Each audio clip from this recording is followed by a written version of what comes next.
for coming out this afternoon. I'm Karen Bosworth, and I own a little bakery across the street from St. Ed's. It's called KB Confections, and we are, we're going into our 12th year.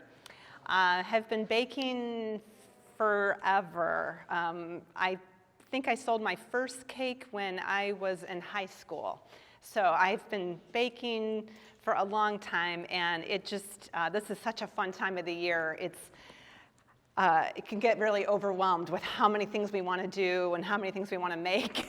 So I was trying to think of something that would be interesting to see how it's made. It's a little bit more challenging. We're going to make a Yule log. Would you like me to show that now, or are you going to show it on the, Sure. I can pick it up? Okay. So, all right.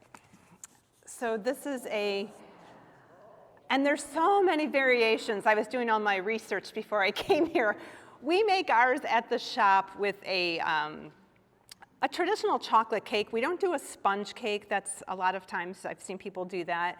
There are a lot of tricky things about this, so I'm going to do my best to overcome all those challenges and explain all the different things that we do. I'm also going to show, in addition to how we bake our cake and roll it and fill it, I'm going to show you the cranberries, how we sugar them. That's kind of a fun thing to do. If those go bad, you can always throw them in cranberry orange relish for your dinner. So there's kind of, it's a no-fool, no mistake recipe. So we'll get started with that. I'm going to try to keep things so that things are chilling and we can kind of move smoothly. The first thing I'm going to do is we're going to start with making our chocolate cake. So when you're baking, pretty much across the board, you always want to make sure a lot of your ingredients are room temp. Things expand nicer, they blend better, they whip up better. The only exception to that rule would be the whipping cream. You want to keep that cold. But when we do ours later, it's going to go into the ganache. So it's out here. It's not freezing cold. But that's probably the only thing. For the most part, you want to keep your ingredients room temp. Okay, so let's get started. So we're going to start with making the chocolate cake. So we're going to go ahead and I don't really super whip this. I'm just going to kind of blend everything. So we're going to start with our eggs. And I would not be able to survive without a scale in the kitchen. We do all of our recipes, just so everyone's making the same thing, we do everything by weight for the most part. So I'm measuring my sugar, which is 6 ounces right here. We're going to just add this to the eggs, and we just want to blend this till it's nice and frothy. And while that is going on, I'm going to go ahead and get the dry ingredients. We're going to actually alternate those. When this comes together, we're going to fold in the wet ingredients, which is this, with our dry ingredients. So I'm going to go ahead and start getting those put together. So, all right, and feel free to shout out questions if I'm missing something. So I'm going to grab our flour, and this is going to be 4 ounces of all-purpose flour. All right, so we're going to go ahead and measure out our 4 ounces of flour.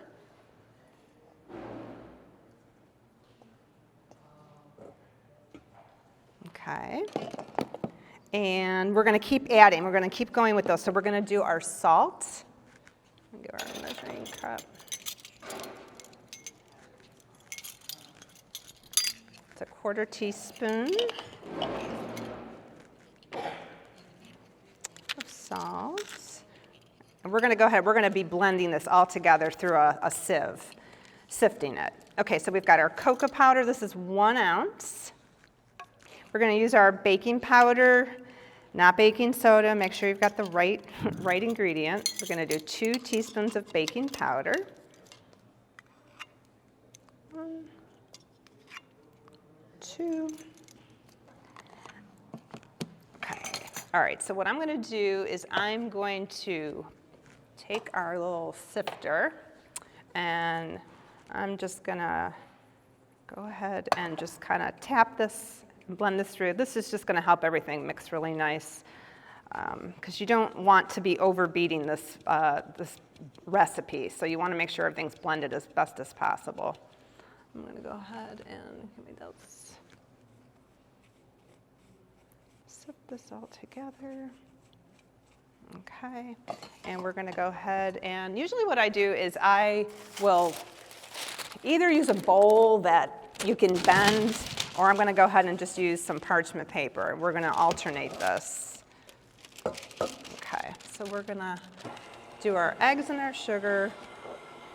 We're going to do our vanilla.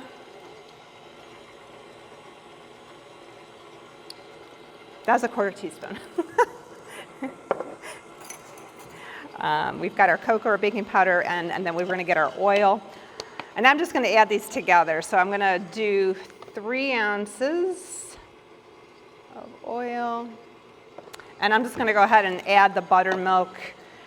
Sometimes if you don't have buttermilk, you can cheat. A tablespoon of clear vanilla added up to 1 cup of milk will turn it into buttermilk if you're in a pinch. So we're going up to 7 ounces here because we added our 4 ounces of buttermilk to the oil. We're going to alternate our dry ingredients and our liquids. So I'm just kind of starting here. We're going to start and end with the dry ingredients. We're going to go ahead.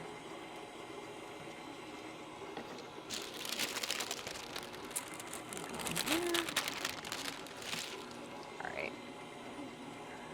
That's the end of our liquid.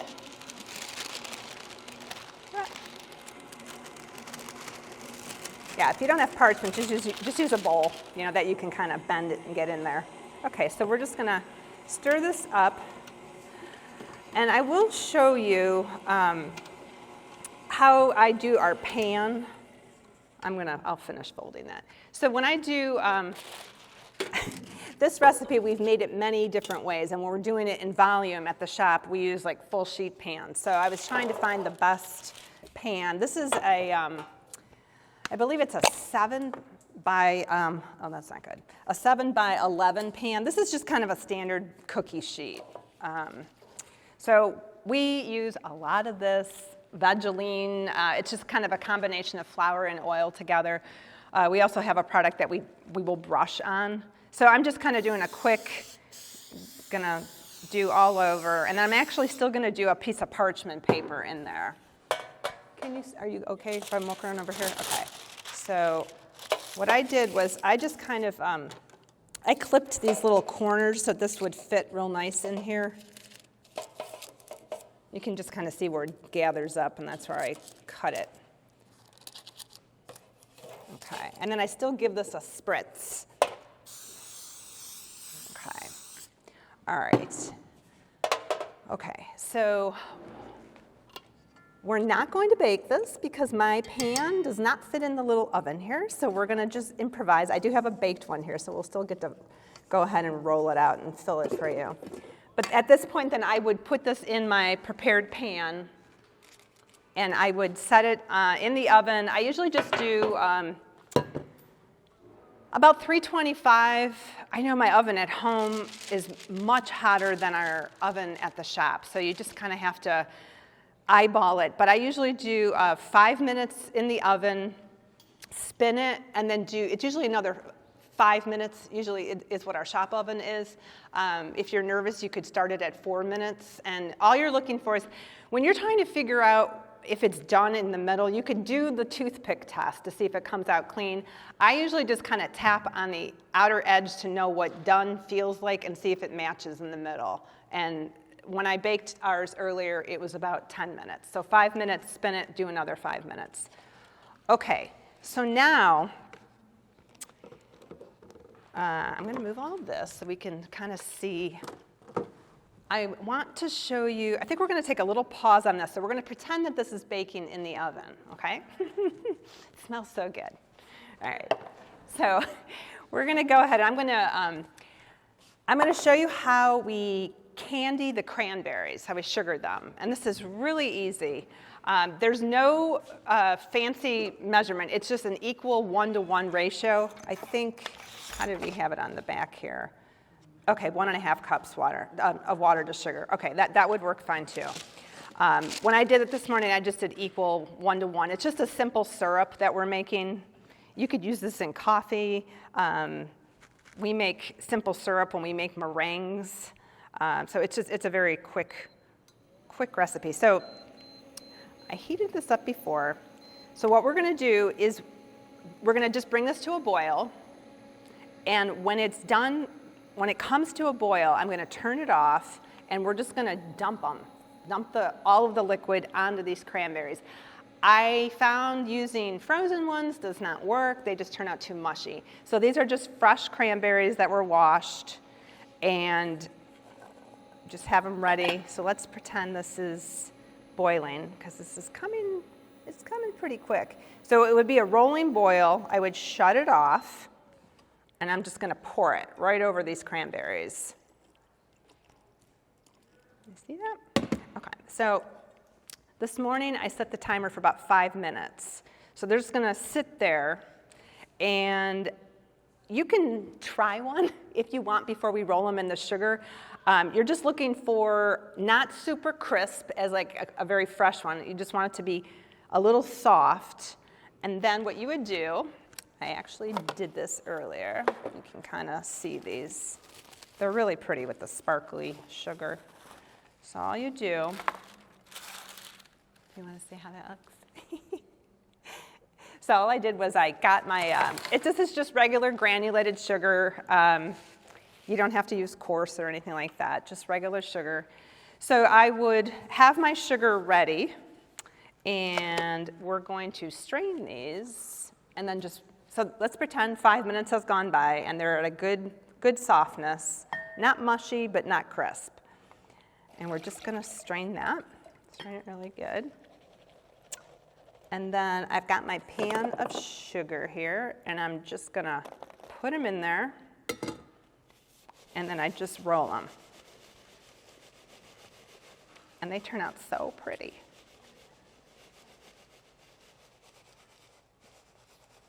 Ta-da. So that's going to be part of our garnish. Those are going to be on the finished product. So that's sugaring the cranberries. Okay. So now I made one of these this morning. So this is always the, I hope this goes right. We've tried many recipes in the shop, and there is a little bit of, like, this has been sitting since this morning, so I'm hoping it's going to be okay when I roll it out. What you don't want is for it to be all cracking when you're unrolling it and filling it. Let me tell you, I kind of jumped here. So let's pretend that our cake is now done and we've taken it out. And what I would do is I would have my towel. I know a lot of times we'll just do parchment paper, but if you don't have parchment paper, you can use a towel. So what I would do is I would have our little towel here, and I would sprinkle some powdered sugar just right on the towel. Make sure your towel's clean. Not the one that's been hanging on the stove. Okay. All right, so imagine that. Now imagine we've taken our cake out, and so the cake is right here. You could touch it. We know it's baked. And so when it comes out of the oven, I let it sit about 2 minutes. I can usually handle pretty hot stuff, but if you want to keep your oven mitts on, you can. And so what you do is you want to make sure you have a flat surface. I have a sort of a flat surface here, but imagine your kitchen table. This is flat. And you're just going to go ahead like that real fast. And so now it's come out, and you're going to release your pan, and this parchment paper is going to be on the top of your cake now. So you're going to carefully pull this parchment paper, and so now you've just got your towel, your powdered sugar, and your cake there. Okay, and it's hot because it's only been sitting for about 2 minutes. And so what I usually do is I kind of just fold this inside the cake, and then you're just going to, it's in here, the cake. I rolled that. So you just roll your cake right with your towel, and then it would be in there, and you just let this sit till it's cool. I mean, probably an hour, I'd probably let it sit there and then come back, and hopefully it's not going to crack. That's all I keep saying. All right, so we've got our finished Yule log here. So we made our chocolate buttercream, and let's see, where's our chocolate ganache? Okay, and so we added chocolate ganache to our buttercream, and that's how we're gonna fill it. And then I'm gonna go ahead and whip this up, and this is gonna be the outside. All right, so here we go. We're gonna unroll. I like to put everything in decorating bags. Anything that I can pipe, I just think it keeps things cleaner. So I'm gonna put this in here, and you'll see what I'm gonna. As I'm unrolling it, I'm almost kind of pushing it so that I'm not like pulling it. I wanna unroll it as easily as possible. Okay,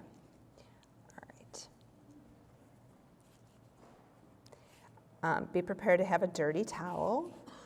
That's why we usually use parchment at the shop, but I know not everybody has that. Okay, so at this point, if you wanted, you could just dollop your frosting on here and just use a little spatula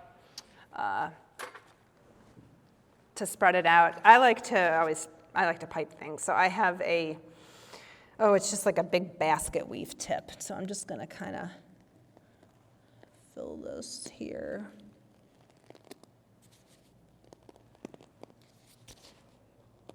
Here we go. So I'm undoing the towel as I'm rolling it up. It's a little sticky. I probably would not have let this, I think I made this at about 8 o'clock today.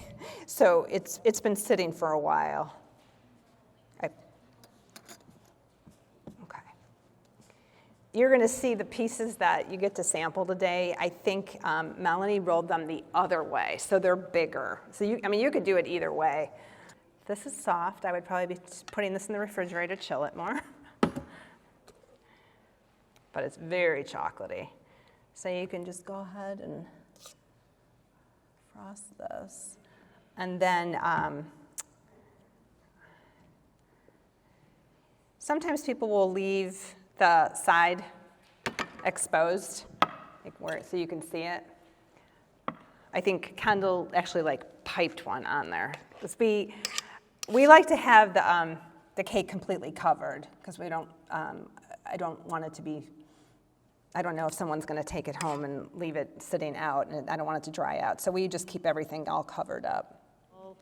We love this crunchy sugar at this time of the year. It just kind of looks like snow. So you could go ahead and sprinkle that on there. It definitely looks like it's snowing. And you could take a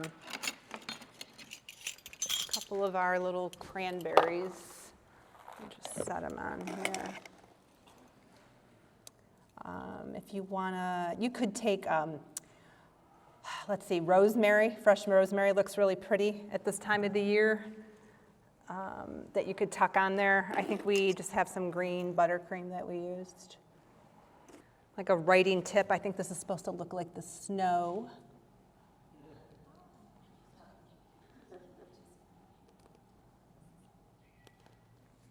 And then we have a leaf tip on here that we put on the little cranberries.